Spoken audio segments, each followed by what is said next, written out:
Allahümme salli ve sellim ve barik ala seyyidina Muhammedin ve ala alihi adede in'amillahi ve iftali. Euzubillahimineşşeytanirracim. Bismillahirrahmanirrahim. Hz. Musa Efendimizin beraberindeki hem Beni İsrail, diğer milletlere mensup olan, defaatle tekrar ediyoruz zira önemli bir meseledir. Çingenesi, az da olsa Arabı, Kıptisi, Greklerden olanlar, Firavun hanedanlığında görev yapanlar ve Hz. Asiye ile beraber geçtiler Kızıldeniz'i. O günlere gidiyoruz şimdi. Niye bunun üzerine birkaç derstir üst üste basıyoruz ifade etmekte? Zira biliyorsunuz ki Tevrat'a göre Hz. Musa Efendimiz'le beraber sadece Beni İsrail geçmişti o toprakları. Hakikatin bu olmadığını açıkça beyan etmek üzerine. Efendim, Ege'den gelenlerin olduğu bir yerleşim yerinde puta tapanları görmeye başladılar. Sina çölünde Cenab-ı Hakk'ın emri ilahisiyle cezalandırmadan evvel. Kendi kabilelerinden de büyüklerinin putlarının yapılmasını arzu etmeye başladılar. Bu dönemde put yapıcılığı bugün sizin anladığınız gibi sadece direkt bir tapınma usulü değil, aynı zamanda bir taltif metaforuydu. Zaten bu taltif metaforunun puta tapıcılığa olan yönü itibariyle ve onların içerisinde var olan cinlerin ve şeytanların bu usul ve erkanla insanları kandırdığı gerçeği sonucunda hem Allah Resulü'nün beyanatları hem de usul ve erkan açısından heykeltıraşlık konusunda İslam dini bundan uzak durdurmuştur bütün ümmeti Muhammed'i. Hakikat zaten Yahudiler de bu belaya düçar oluyorlar.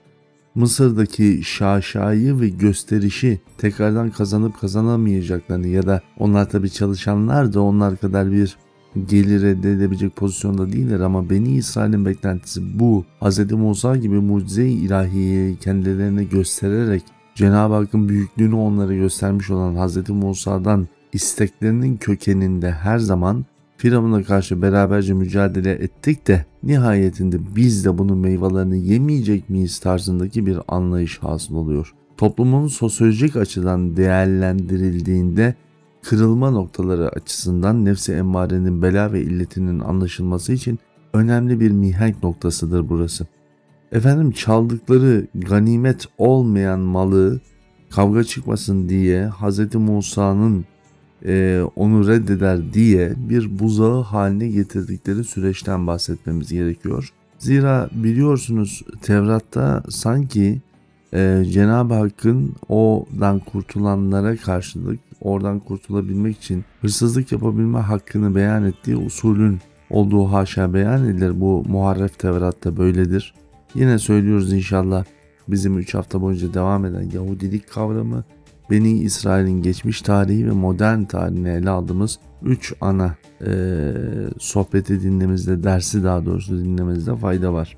Dolayısıyla onlar topladıkları bu mal ve mülkü bir buzağı yapmak istiyorlar ve biliyorsunuz ki Siyer Nebi yolculuğundayız. Hep söylediğimiz üzere Hz. Musa Efendimiz'in başına gelenler uzun bir misal Siyer Nebi yolculuğundaki incelikler açısından geçtiğimiz için o noktaları bazılarını kitapta açıklamak üzerine atlayarak devam ediyoruz ama nihayet bir bileşke elimize aldığımız zaman hedefimiz Resul-i Kibriya aleyhissalatü vesselam'ın hayatıdır.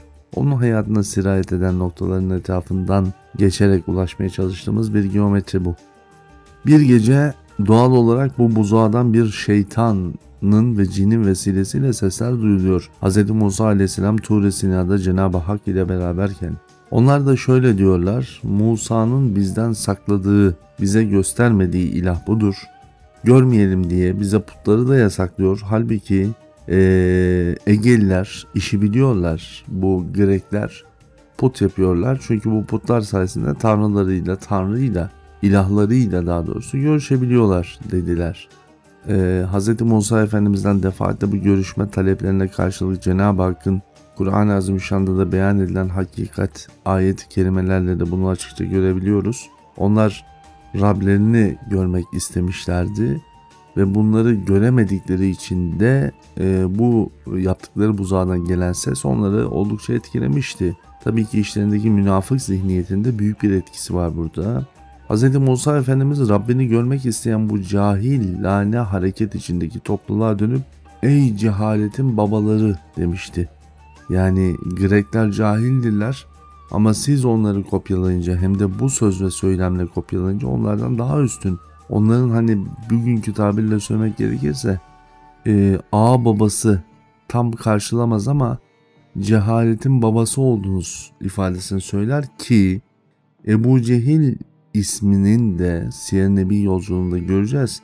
Hz. Ömer Efendimiz tarafından takılmış olan bir lakaptır Ebu Cehil lakabı Ebu Cehil'e bir kavram olarak Beni İsrail'den Araplara geçmiştir. Akıl almaz bir işi yapan adamın göz göre göre herkesin ortasında bir cehalet göstergesi olarak kabul edilmesi, cehaletle adlandırılması sonucunda Ebu Cehil denirler. Sonuç itibariyle cezalandırılıyorlar ve Bakara suresi 56. ayet-i kerimede beyan edildiği üzere Erika'ya sevk ediliyor ki burası Ad kavminin kalıntılarının yer aldığı bir bölge olarak karşımıza çıkıyor. Bunlara bu noktadan itibaren Cenab-ı Hakk'ın vaat ettiği topraktan bahsedeceksek eğer bunlar Sina Yarımadası'nın kıyı bölgesidir. Zira Sina Yarımadası'ndaki Tur-ı Sina'dır mukaddes topraklar.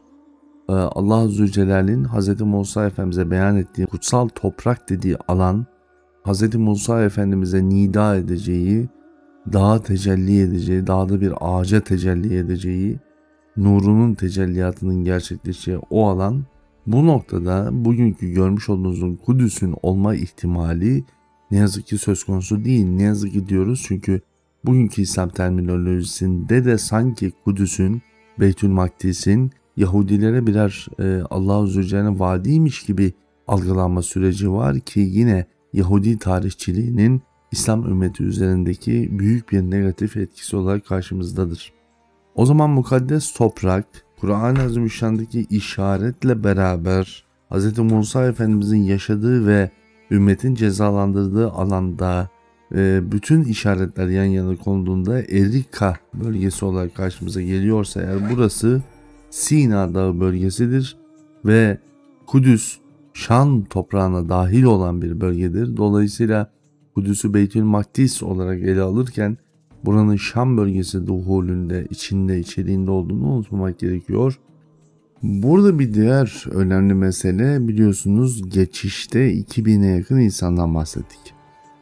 Hem 40 yıllık bir Sina çölü cezalandırması söz konusu olduğu gibi hem de bu süreç içerisinde buzağa tapanlar, Hz. Musa Efendimiz'e gerilmiş olan emirleri reddedenler, bu bölgeden gelip geçen Grek unsurlarıyla yeniden bir şeyler yapmak isteyenler vesaireyi hesaba katınca en önemli mesele şu ki Hz. Musa Efendimiz'e birinci önemli konu takdir edilmiş olan 12 kavim yok.